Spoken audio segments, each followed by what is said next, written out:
केंद्र सरकार द्वारा लाए गए कृषि कानूनों को लेकर देश में बवाल मचा हुआ है। कानून के विरोध में जारी किसान आंदोलन के बीच अब विपक्ष भी सड़क पर आ गया है।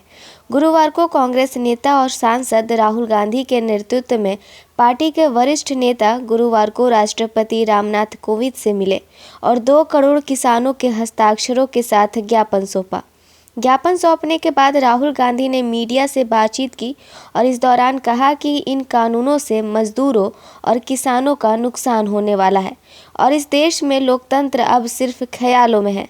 राहुल गांधी के अलावा गुलाम नबी आज़ाद और अधीर रंजन चौधरी जैसे कांग्रेस के वरिष्ठ नेता भी राष्ट्रपति से मिलने पहुंचे थे।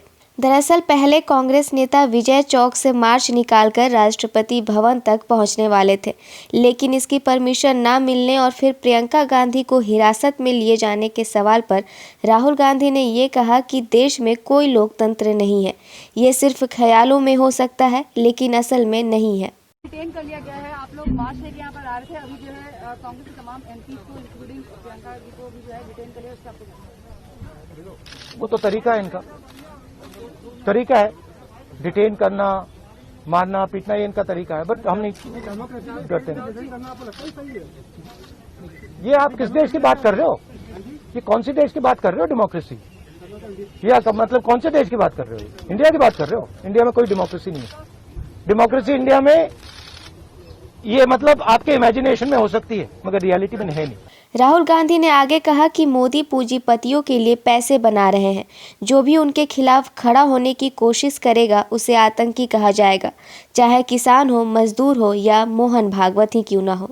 राहुल गांधी ने कहा कि राष्ट्रपति से हमने कहा कि ये जो कानून बनाए गए हैं ये किसान विरोधी हैं और इनसे किसानों, मजदूरों का नुकसान होने वाला है। मैं प्रधानमंत्री से कहना चाहता हूं कि किसान हटेगा नहीं।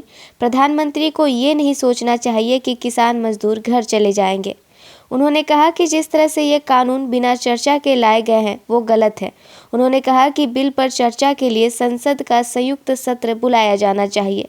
राहुल गांधी ने कहा, मैं एडवांस में चीज़ बोल देता हूं। मैंने कोरोना के बारे में बोला था कि नुकसान होने जा रहा है, उस समय किसी ने बात नहीं सुनी। आज मैं फिर से बोल रहा हूं, किसान मजदूर के सामने कोई भी शक्ति खड़ी नहीं हो सकती है।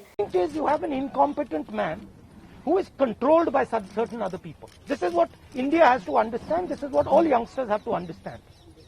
You have an incompetent man who doesn't understand anything, running a system on the behalf of 3 or 4 other people who understand everything. And their aim is to take huge amounts of money from the poor people of India and put it in their pockets. And that is what we are fighting. And frankly, it doesn't matter what you think right now, because all of you will face this. There's not going to be a single person in this country who's not going to face this. If you're a farmer, you will face it. You're a small businessman, you will face it. You're a journalist, you will face it. Rahul Gandhi ने ये भी कहा कि चीन ने भारत की हजारों kilometre जमीन छीन ली है। पीएम उनके बारे में क्यों नहीं कहते? एक तरफ आप सिस्टम को तोड़ रहे हैं, किसान मजदूर को मार रहे हैं और बाहर से ताकतें देख रही हैं, कह रही हैं कि नरेंद्र मोदी हिंदुस्तान को कमजोर कर रहा है, हमारे लिए अच्छे अवसर बनने जा रहे हैं। चाइना ने हिंदुस्तान की हजारों किलोमीटर जमीन छीन ली है। प्रधानमंत्री उनके बारे में क्यों नहीं कहते? उसके बारे में चुप क्यों है?